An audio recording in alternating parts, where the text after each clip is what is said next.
Dan, a lot of real opinions. what do you like from what the tape shows you from Rodgers in this offense? Yeah, I think the Packers have become one of, if not the best, empty set teams in the NFL. But they're doing it in like a really smart way. We know that they've had some fluctuation in their offensive line with people have been available. Bakhtiari's been out.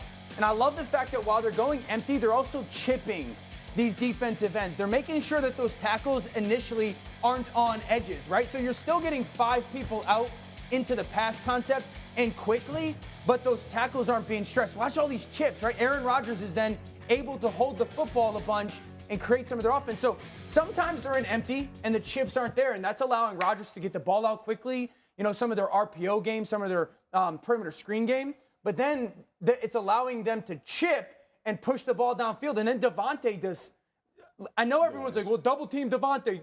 Watch the tape. They're trying. He wins so much at the line of scrimmage. Yeah. They're averaging over 10 yards per play when they get into this empty set. Watch these releases. That nickel defender knows he can't get beat across his face. It doesn't matter.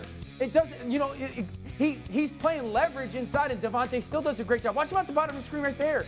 I mean, he whoops that nickel defender. He's not wide open because they're in zone.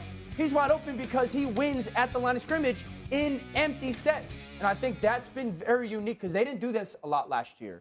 And it's just really cool awareness by Matt LaFleur to protect the offensive line but not hinder the scheme or the production of the offense. Such a good point about Devontae, because as much as you can say double team him, it's also the connection of Aaron Rodgers and Devontae Adams. After a week to forget, right, in the season opener, Green Bay's won 5 straight games, making them one of 6 NFL teams at 5-1 or better. However, the Packers have just a +8 point differential. That's drastically lower than their counterparts, with little excuse, as also they do have the easiest schedule among the group. So, Marcus, the Packers are winning, but the games are close. How should teams game plan if they're playing Green Bay? Yeah, I mean, look, a win is a win, but the concern, and you're looking at it because he wanted to talk about the concern for me is we now talking about top tier teams. Obviously, Green Bay is going to be a playoff team. And Aaron Rodgers gives you confidence that when the game needs to be 40-40, they can do it.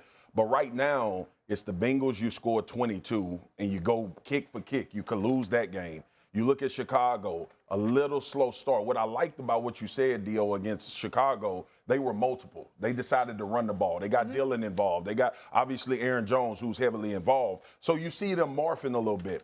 But I'm concerned because when I look at the Cardinals, I look at the Cowboys, those are offenses that can keep Aaron Rodgers off the field. Yeah, own the ball. When you start talking about pushing forward in playoff time. And that is what I'm talking about. I'm not talking about the season. It's hard to win in the NFL. But when I look at the Bengals almost get you. And when I look at the Chicago Bears with a good defense, but it's 24-14 in that game, and with an anemic offense, you would think that they would be able to blow the doors off at some point. I just don't know what I'm more impressed with, the shine of your beard, or you got some grays coming. Get out of his beard. According to ESPN's FPI, the Packers have a 20% chance to make it to the conference championship game. Yeah. You are so wise.